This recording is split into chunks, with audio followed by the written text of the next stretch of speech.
Salut à tous, hier, lendemain d'Halloween, la gueule de bois m'a poussé à commettre une immense erreur. Je suis allé voir le film Saw 8, enfin Jigsaw, qui est le dernier opus de la saga qui est bien connu et bien épuisé. Je peux vous dire tout de suite que la torture, c'est pas pour les personnages, mais bien pour les gens qui sont assis dans la salle. On en parle tout de suite. Alors, en tant que grand fan de la saga Saw, du moins du début, des premiers épisodes, je trouvais ça important de revenir aux sources de ces grands films qui ont aussi eu un impact dans l'histoire du cinéma d'horreur et qui ont été une vraie petite révolution à l'époque. Le premier volet de la saga Saw date de 2004. Il a été réalisé et la franchise a été créée par James Wan, qui est un réalisateur aujourd'hui qui est bien connu d'Hollywood, aussi bien pour ses films d'horreur que pour ses gros blockbusters. Il a entre autres fait la saga Insidious, Conjuring. C'est lui qui était aux manettes de Fast and Furious 7 et on le verra en 2018 à la réal de Aquaman, le nouveau DC. Pour rappeler un peu le concept, Saw, c'est deux inspirations mélangées, c'est les films Cube et les films Seven, c'est-à-dire mélanger un peu ça et en faire un film d'horreur très gore, avec pas mal d'angoisse et de tension. Au départ, l'histoire originelle de cette saga, c'est donc John Kramer, un homme brillant, mais qui est au seuil de la mort, puisqu'on lui a déclaré un cancer qu'il sera impossible de soigner, et qui décide de faire la justice à sa façon, puisqu'il enferme des gens coupables de meurtre ou de choses atroces, mais qui n'ont pas été arrêtés, dans des salles qu'il a créées lui-même, des salles de torture, où en fait ils doivent expier leurs péchés, se confesser, pour essayer de se sauver. En tout cas, les personnes qui ont été piégées et rassemblées dans les salles de torture par John Kramer sont toujours des personnes qui ont des vices cachés ou qui ont un rapport à la vie qui est conflictuel. C'est aussi un peu une manière pour John Kramer de se venger, lui qui n'aura pas cette chance de continuer à vivre. Il veut punir et offrir une seconde chance et une rédemption à ces gens qui défient la vie. Donc on parle de salles de torture parce qu'en fait, tout le concept de John Kramer, c'est d'inventer des armes de torture et des scènes, des situations les plus atroces qui soient pour, en fait, c'est ça la clé, c'est donner un choix aux gens. C'est, voilà, vous avez une chance de vous sauver, mais il faudra sacrifier un peu de vous-même, il faudra faire don de vous pour vous sauver et avoir une seconde chance. Et ça donne des scènes absolument atroces, où, par exemple, je dis n'importe quoi, il doit se couper une partie de son corps pour sauver sa vie entière. Le résultat de tout ça, c'est que ça donne des scènes complètement atroces, gore, il y a du sang partout, et surtout d'une imagination qui font un peu flipper. Des exemples, il y en a mille, hein. On se souvient par exemple de le plus classique, c'est quelqu'un d'enchaîné qui, pour s'en sortir, doit plonger sa main dans un pot d'acide au fond duquel il y a la clé. Ça donne que des trucs comme ça, des pièges d'une inventivité qui font super peur. Le mec qui a inventé ça est quand même un grand malade. Et donc des trucs qui te menacent de t'arracher la mâchoire ou de te couper en deux. Enfin, c'est des stratagèmes complètement fous. Et à chaque fois, il faut faire un don de soi pour s'en sortir ou alors vaincre un ennemi en face. C'est souvent des face-à-face où il n'y en a qu'un seul qui pourra s'en sortir. C'est à quel point tu aimes la vie pour te sauver et donc sacrifier la personne en face. Je pense par exemple à une scène complètement atroce où deux personnes sont face à face et il y a une balance au milieu. Et l'idée est combien de poids de ta propre chair serais-tu prêt à mettre en un temps défini pour te sauver. Et donc c'est la surenchère entre l'un et l'autre. Il y en a un qui se coupe la main, l'autre qui commence à s'enlever toute la graisse du corps, c'est atroce. Et celui qui met le plus de soi s'en sortira vivant. Au fur et à mesure que les films avancent, John Kramer devient célébrissime parce que c'est le tueur que personne n'arrive à trouver, qui imagine les plans les plus atroces. Et donc il y a une vraie enquête, il y a plusieurs policiers qui s'attellent à la tâche pour essayer de débusquer ce mec qui, forcément, puisqu'on l'a dit, il était en stade terminal, meurt. Sauf qu'il a essaimé des apprentis un peu partout et on découvre qu'en fait, il a fait toute une école de tueurs qui continue à sévir malgré sa mort. Et c'est ça qui explique qu'on en soit au 8e opus de la saison. On découvre toujours des apprentis, il y en a partout, on n'en peut plus. Ils font des liens qui sont parfois un peu étranges, mais bon.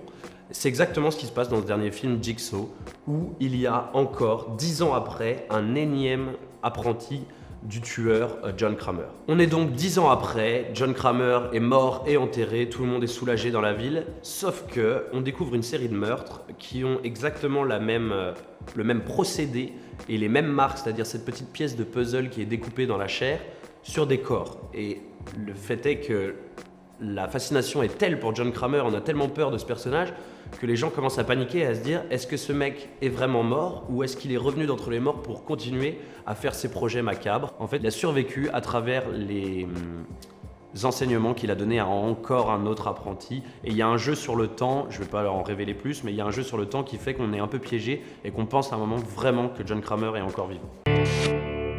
Comme d'habitude, avant de rentrer dans l'analyse ou plutôt le démontage, parce que là je vais vraiment le fumer ce film, on peut parler des réalisateurs puisqu'ils sont deux, c'est deux frères, donc ils font 2 fois plus de merde. C'est les frères Spierig.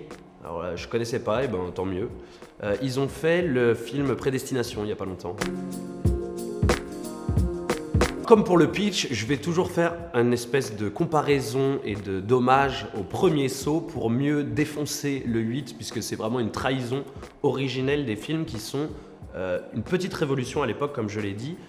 Le film Saw, c'est quand même un film qui a reçu énormément de prix, qui a été vanté pour ses mérites et ses qualités scénaristiques, et là le Saw 8 est un vrai carnage. Juste pour info, on voit 3 significations au fait que les films s'appellent Saw, puisque ça veut dire plusieurs choses en fait. Déjà, Jigsaw, c'est le surnom du tueur, il fonctionne comme s'il était en train d'établir un puzzle.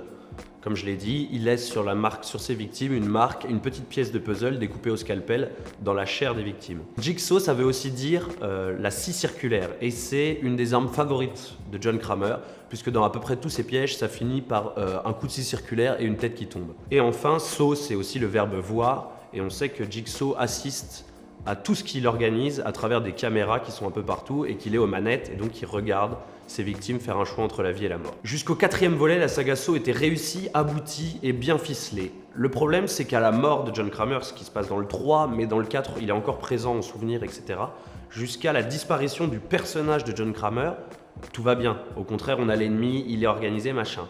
À partir du Saw 4, on nous cherche des apprentis dans tous les coins.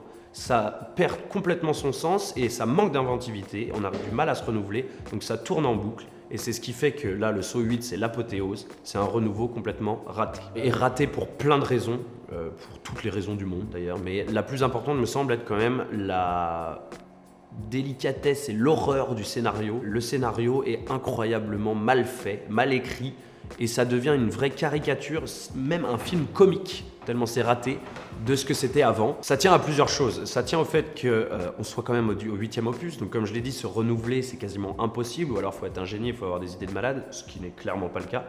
Du coup, on fait dans le faussement compliqué, dans les faux rebondissements qui ne marchent pas, et surtout, on est rempli d'incohérences. Il y a des scènes qui sont absolument hallucinantes, j'en citerai une parce qu'elle n'est pas importante, elle ne vous spoile pas, mais elle est juste à hurler de rire. C'est le flic principal, le mec qui mène l'enquête contre ces meurtres, a une énorme décapotable rouge, une Mustang, et qui est visible vraiment, mais vraiment très voyante, quoi. Et à un moment, il y a une scène de filature absolument mythique où il suit un des mecs qui suspecte et il est dans son énorme décapotable rouge ultra voyante. C'est juste d'ailleurs les drilles. Et le mec, il est à 2 mètres, il s'en fout, c'est juste trop drôle. Même les pièges, les salles de torture, la manière dont elles sont pensées, tout ça est raté. Parce qu'effectivement, là, on commence à en avoir fait beaucoup des machines de mort dans la saga Saw. Et là, on sent que les scénaristes n'ont plus trop d'idées. C'est loufoque, ou alors c'est du déjà vu, mais dans tous les cas, ça marche pas. Et ce qui était aussi un des grands kiffs un peu malsain et pervers de Saw, qui était de voir les gens mourir dans des trucs vraiment atroces et hyper inventifs, là on l'a pas et on est un peu déçu. Je pense par exemple à une des grandes machines qui est censée être un peu un chef-d'œuvre caché de John Kramer, qui est présente dans le film, qui est une sorte de turbine hyper mal faite et qui donne un résultat pas du tout impressionnant. C'est un peu dommage, c'est censé être la pièce maîtresse de tout ce qu'a construit John Kramer, c'est un peu raté. Tout ça nous donne une caricature atroce, affreuse des films d'horreur les plus pourris, les plus série Z. Et ça se retrouve aussi dans les personnages, et c'est là où je voudrais en venir avec un casting qui est encore délirant. Les personnages sont, des énormes caricatures de tous les films d'horreur qu'on connaît. Il y a le mec borné, têtu, qui provoque un peu Jigsaw, qui essaye de provoquer les gens qui les retiennent prisonniers. T'as la fille qui hurle, mais qui passe son film à hurler, elle est insupportable.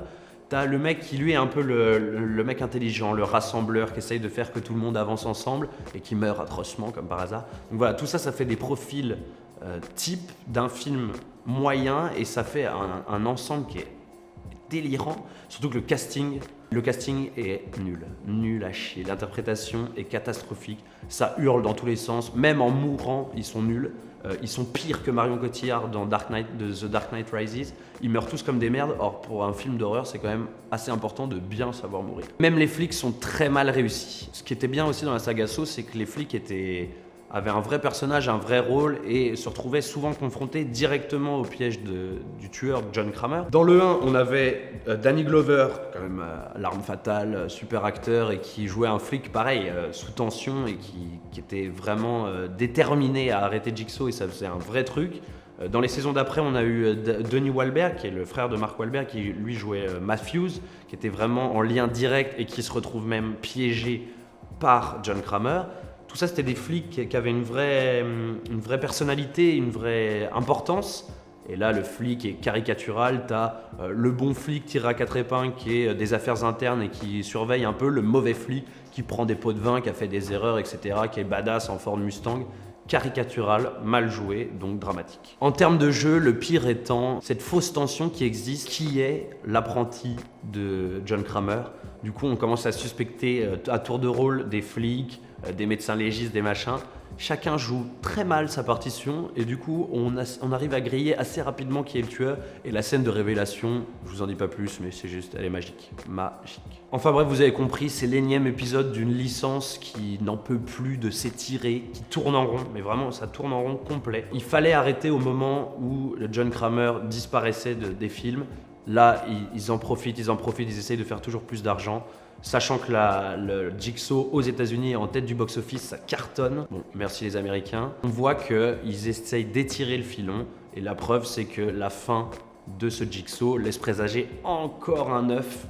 Ah là, vous me verrez pas, je ne serai pas au cinéma.